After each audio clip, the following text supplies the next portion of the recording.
Whafteia le alofa ma le anga le lei o le atua. Ma po mai le atunu. Mai le lave o whiau ma ngā luenga o le ne yaso sa whenga iai ma lo le whatua toa. Whaftai le o sa i whiau ma tiute o le ne yaso. Mai se whoi o le tāpua inga le au mātutua i ta māma tina. Ia o nai whāna witi mai la tō o e mamai. Ia saunga le mui le ne yaso na o le tausi mai o lo tātou watua. Ai o maia se i o tātou whaia le tāblanga i le atua o le a tātou wifo o le a tātou tāpua i le atua. O na apatu lea e ia lo na a ao ua pai atu i a te ia ua whape atu. O te loto i ai i a mama oe. O na tea e se loa lava lea o le mai le pela i a te ia. Te o tātou te tālo mo le nganga pa ia. Le li ia lo mātou watua o le viinga lava i lo suafa o na o lau pule alofa ma le anga le lei. Saunga le muai lo watunu i whiau matiute o le nā malama lama ua tāli mawai atu. E ua mātou foi mai le tāpua inga wā se anoa la ua fiopo ua le mawhai o na whataunu ina o ia tiute mai se o le ola ina e lau whanau o le nā o le nei foi aso. Lea ua mātou whai ai le nei tāpua inga e tāpua i whatasi ai ma o tangata ia ola mātou te tālo. Suasoani mai. Whatasi mai ilo mātou vai ma le le ato toa whale nganga au whai ale nei tāpua inga. Wao se mea lava e le na nea i lo sila mai e le ato toa foi o na o le tangata le ato toa. Au lo wanganga mafuta mai na te tapena ina masau nia i mātou whale nganga. Whai aile nei tāpua inga ina ia o atu lava. Whai mavi inga o lawa fiolo mātou matai. Wala wai ma te talo e ala i le suafa o Jesu Keriso le ali i malo mātou whaola. Amen. O le whaitawina o le tusi paia. O le tusi whaitau mo le neia fiafi o le tusi whaitau foilea o le neia aso. Tusa o le whasinonga le tusi whaitau aso. Whaonga ina e le tātou e kālesia e whakasa. O le talalelei a Jesu Keriso na whamawina e luka. O lona mata upu e 5. A o lona foi upu e se fuluma le lua e o atu i le foi upu e 2 fuluma le 1. Evangelia Luka o lona mata upu e 5. O le foi upu e se fuluma le lua e o atu i le foi upu e 2 se fuluma le 1. Ia o le au whaitawina na oni nai foi upo. Sei whaafafonga ia fionga pa ia alo tātou wali.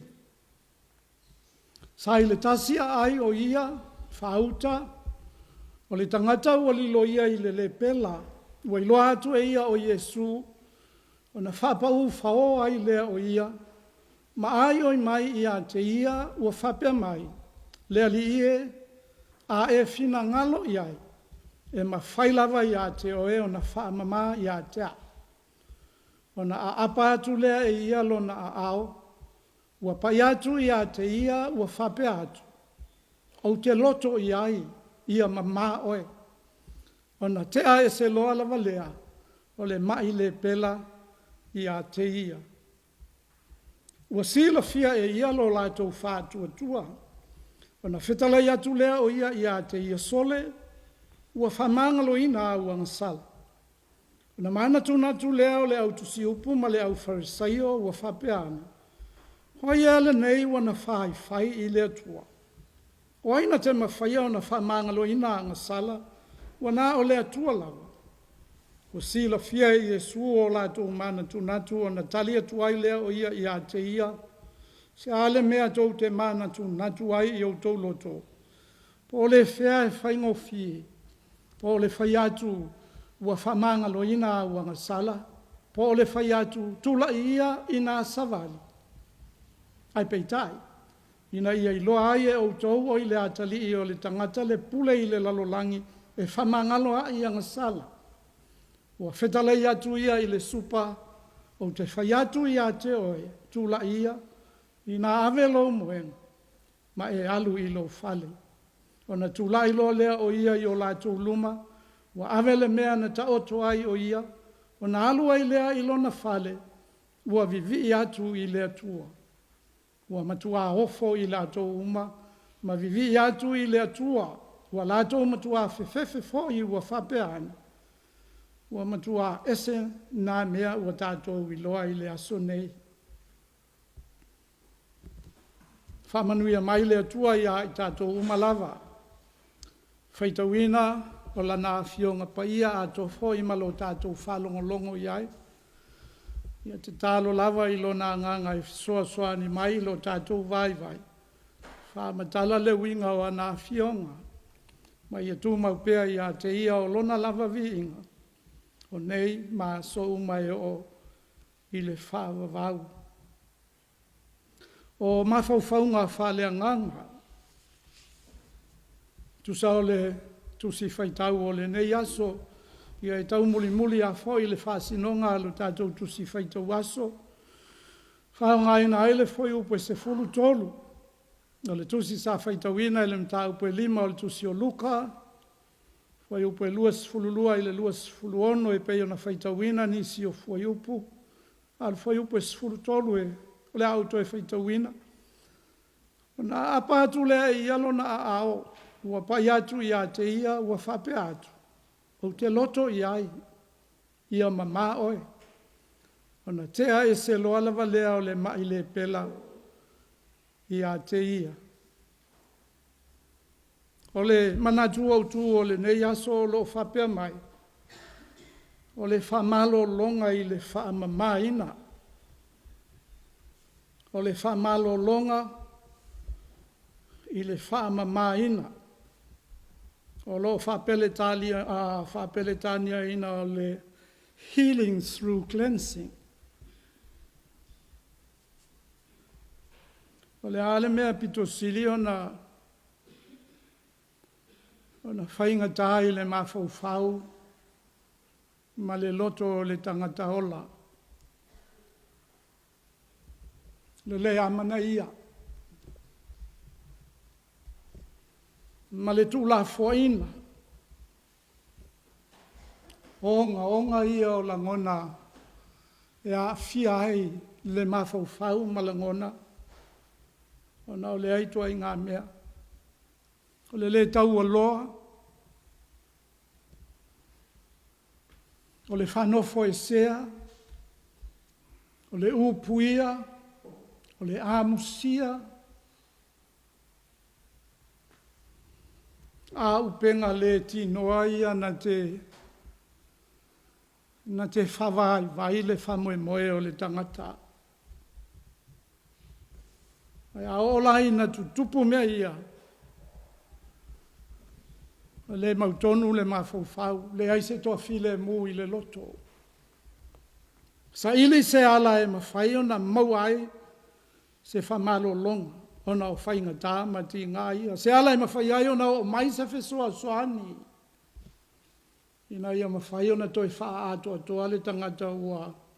A mata o na talalaptasi ona o leo ngahonga o langona ia.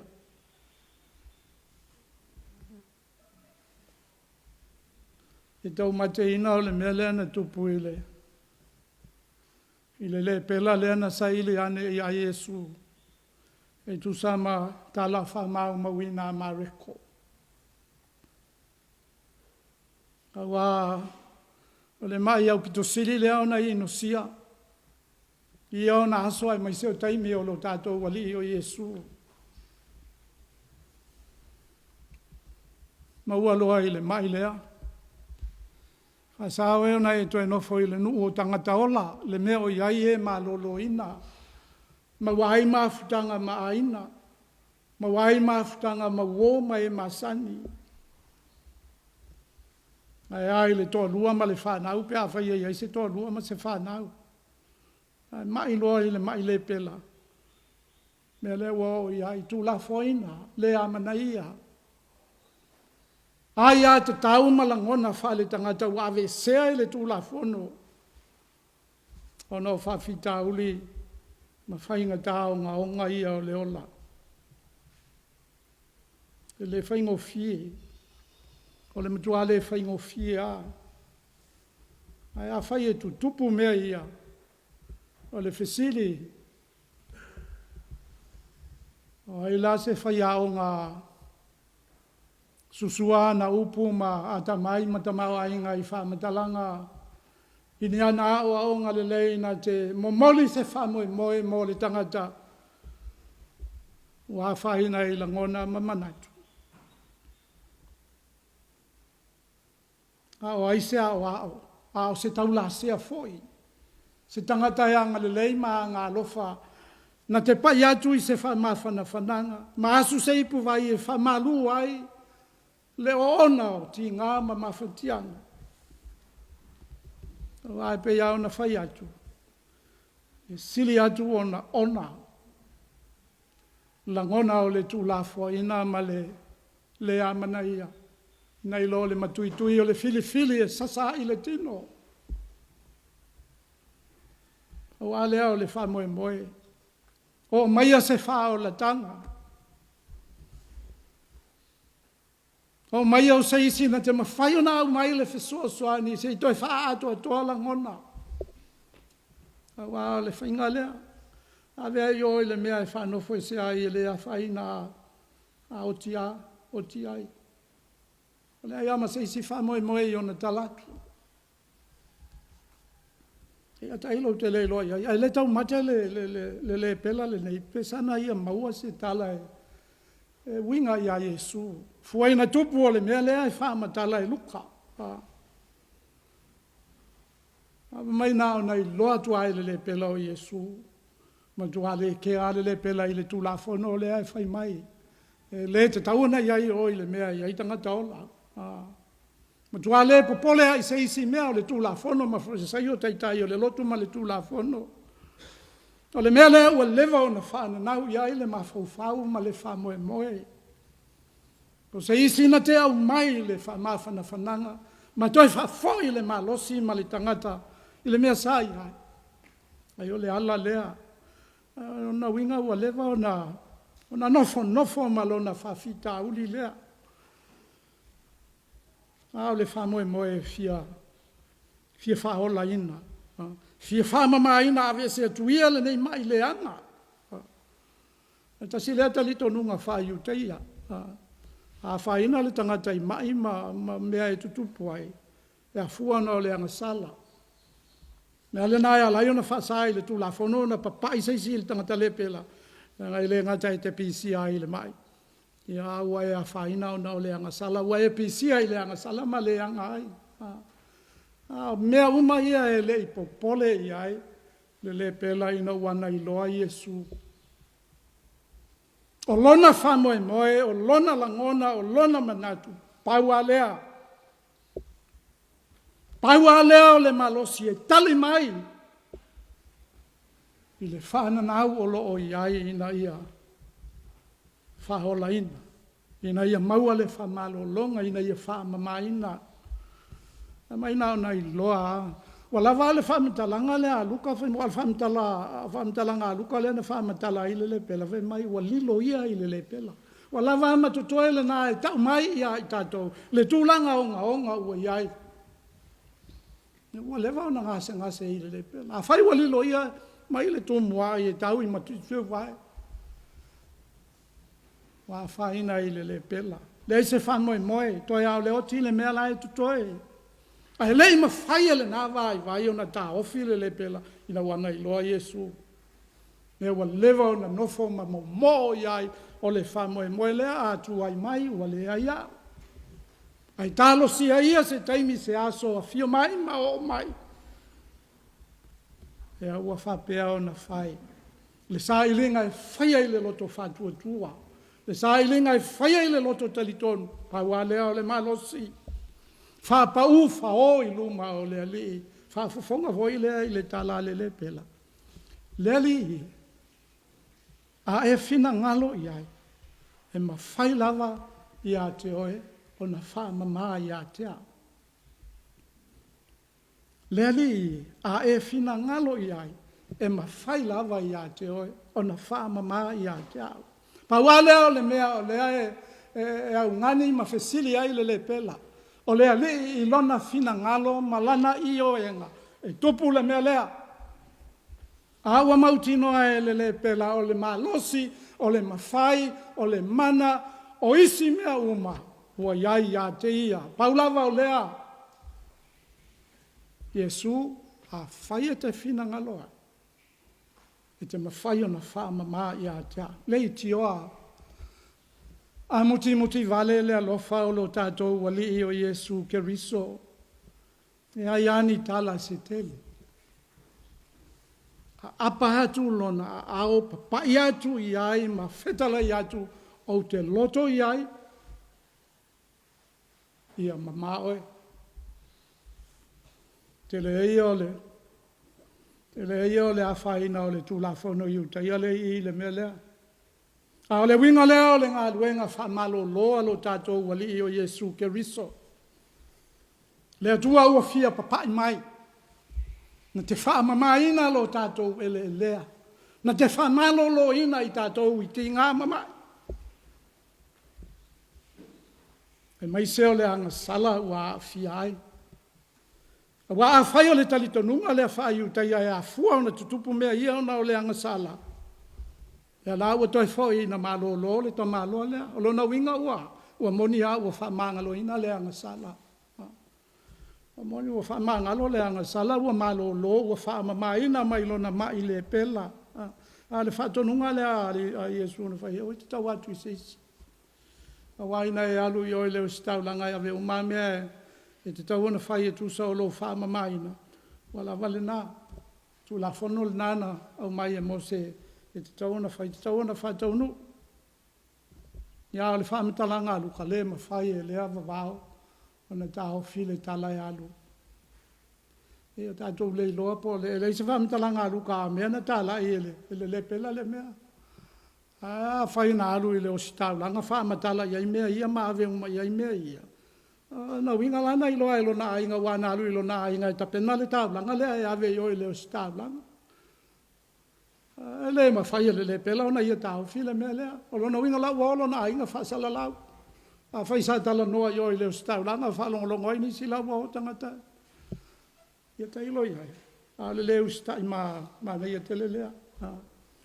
O le wawao mai e ua le alu e tala i atu le tala i le wha o le tanga ke riso. Ai alu whai. Kau tātou. O le nau mai tātou te oe. Whasala lau le tala i a Iesu ke riso. Ai tātou te leo e whai. O lona winga. Tātou le pela mau yo iai e iai.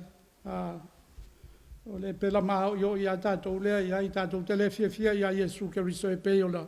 O le wali ia farisaio e whalongolongo ai i. O le alu o le tala lea whalongolongo ai le tō te leo tangata. E au aluane le solo iai Iesu ina ia. Whamalo lo i Iesu. E mai le tala aluka ia. E aluane le solo e tu muli Iesu o ile. Mea tu fua e alu i te talo ai. Na winga o le nā te talo o le te talo e whaile whaafitai i le atua ona o le wawenga ma le ngā luenga ua whaile. Whaile te talo i le atua ina sei toi whaamalosi mai.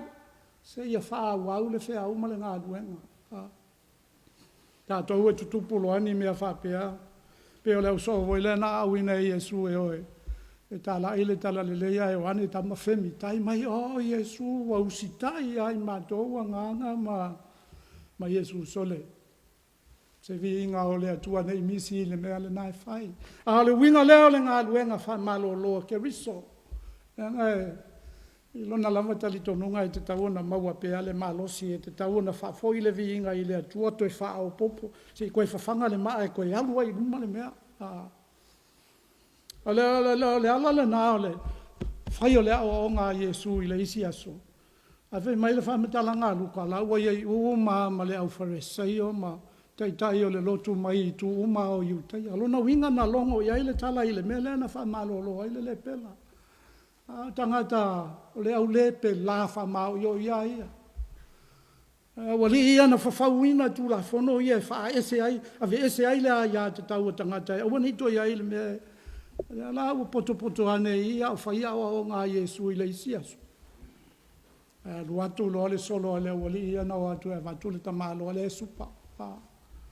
Ale tangata ua pele tino o wale mawhai ona tu ia i lunga i sona lava malosi. Sa ili atu tangata ia fia maua le whamalo longa mole tamalo a maile. Ia luatu le solo o mutu atu mua le whale le mawhai ona ulu whale i totonu. Aie nei loa e leo wharisai o le mea lea e tu ai pea, nei te voto e tupu sisi wa venga o whai le mea lea. O le malosi leo le whatua tu e pea o na whatua tu ai, le ta malo le pela.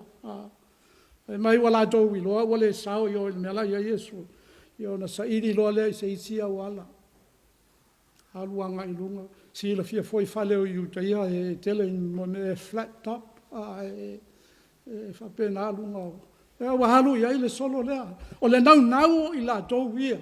Pau lea o le malosi na te wha malo loina, lo la tau uso mai. Mai le wha matalanga aluka walu atu le solo i lunga wana no fomo. Matala e sele. Eri loa pena to uluni pefu i ulu o tangata ia i laloa e mai seo Iesu la i tutonu o la e whailea onga. Wala tau whaava noa tutonu i le mea lea. Ai tu i whai le tangata mai. Fua le lei ia taatia tonua i luma o Iesu. Ngā luenga o le whātua tua. Le mawhaia e se isi mea. O le alava le lei o le mea lea i le manatu o le tua teli. A ua whaia i le loto whātua tua. A misi le awa noa lea. O le maua le whamalo longa. A au noa ma le malosi lea. Wa le mawhai ona whamamaina i mai ma whawhita uli o loo iai. Ala lea o le tupu o le mea lea.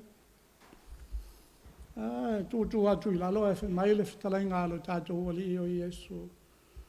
Hoka se whātua tua i nā tele. Wa sila fia e le ali e le ngata o le whātua tua o le mai. Wa sili le whātua tua o i lātou o e nā watu le tangata mai lea. Mai le whitalai ngalo tātou wali o Iesu Keriso. Whamangalo i nā uangsala. E lai le turi oso, le vevela o le toto o le au mamai le iai tutonu i. Hoi, o le pule ai. Le pule ai na te whamalo loa i mai. Tasia le malosi na te whai le melea, nā o le atua. Wa sila fia e le atua mana tuna tunga o lato. Loto fitalai Iesu. Ai me tau te ma fau i whapena. La ne tau te mana tuna tua i whapena, ai le tau tala mai.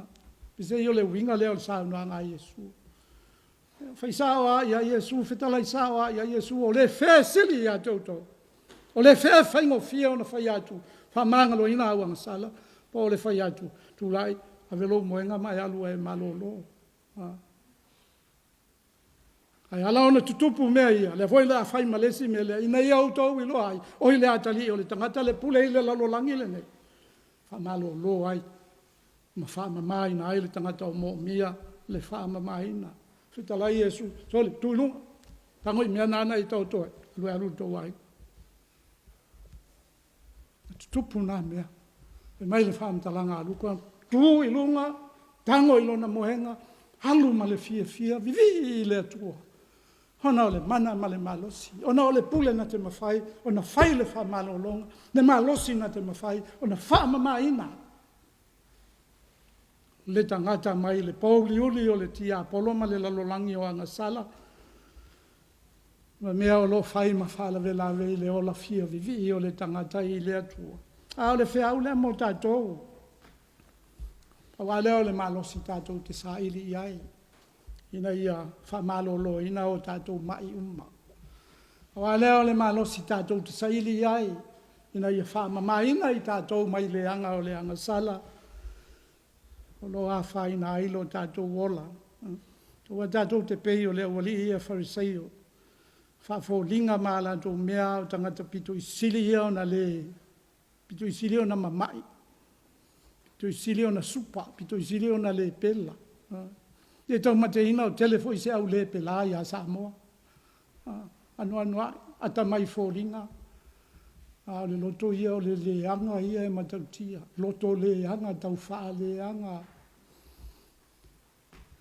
Sa ili i le atua o le wha malolonga moni le nā o ia i tonu ma sao ma le leia i mea tātou te whai. A unoa ma le malosi le nā. Ia ua le ma whai ona tātou maua wha manu ianga ia o le alofa tu noa o le atua. O le sili ese o le atua malona mana whaola ia whaalia e ala i le fio mai o keriso. Le keriso lea. Lene tau alunga i le satauro. Lana ngā luenga whaola. Ia ena whaato to inga i lona toe soi fua manu malo. Whaamamai na i tātou mai o tātou le pelama o tātou mai supa. Manuia sa moa malo longa o le nei fiafi. Ia mai se ia tātou maua le to file mu o le atua. Tātou te aulia ai le asofo. O le tātou ifo matatalo i le atua. Whaftai tele lo mātou atua i lo wanga le lei. Mapu mai o lo watunu i whiau mga luenga o le nā malama. Ia vi ia lo wanga le lei ma lo walofa tau si mai. Whamanu yanga o le malosi to mai maanga waa. O mea umalawa ua whao ngā ina e lau whanau ia ua unanga ese ma le tautua ina o la ua fio i so seala. Awhitai lo wanga le lei. E tāpua inga le au mātutua, tāpua ia whaiva o lo watunu.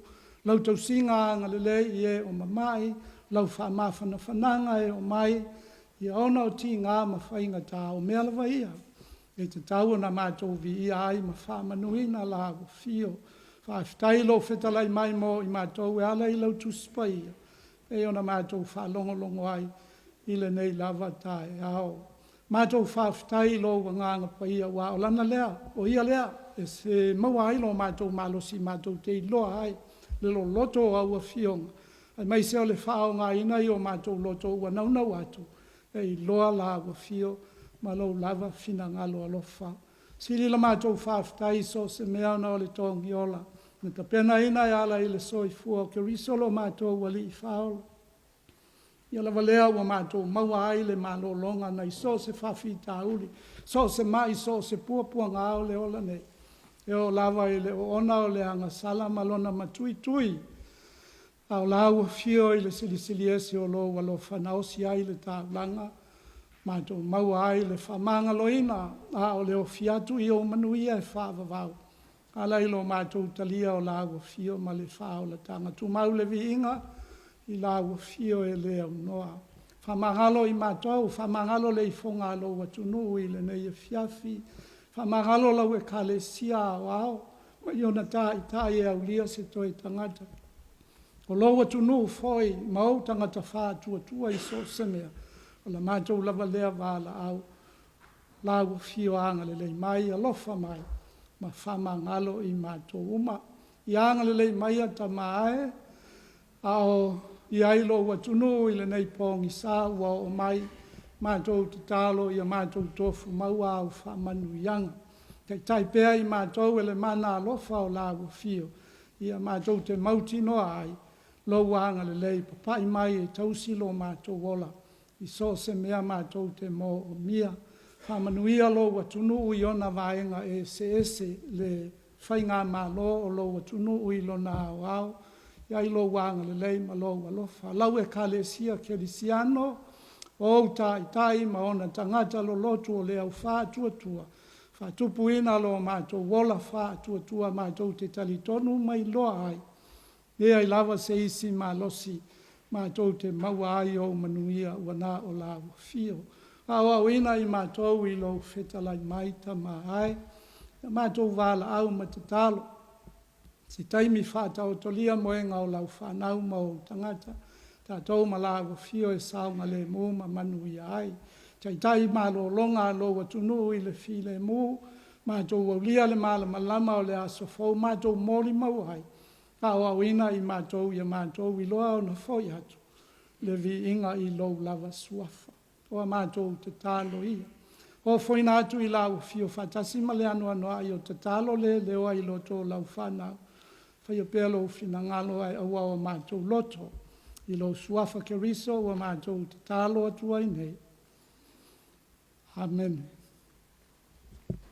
O le a tātou vi ma pepese I le atua, ia o le vi inga ua saunia, e le au whai pese.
O le a tātou whai ule nei sauninga I le te talo.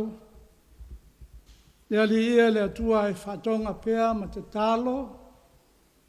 I te le tu una lau whanau. Te whamalolo ina o mātou mai umalava. Ma e solo I sea o mātou leanga ma whale tonu uma. Whamamaina I mātou uma. Le mana whaola o lau fiolo o mātou te maa. Whanau nau e te whetalai pēa, ma e whetalai pēa. Mō lau whanau whātua e whatupu ina lo mātou whātua. E ola ma le talitonu mausali, le ai lava seisi wana o lau fio. Ia angale le mai ma lofa mai. Whatuma wina ia I mātou lo fi le mū ma lo manuia lo mātou tamā. Ia I mātou fōi e le au noa, le lofa silisili ese ma le muti vale o keriso lo mātou wali whaola. Tātou mafuta pēa malago fio nganga pa ia. Nei māso umai o I le whāwawau e whāwawau lava. Amen. Thank you.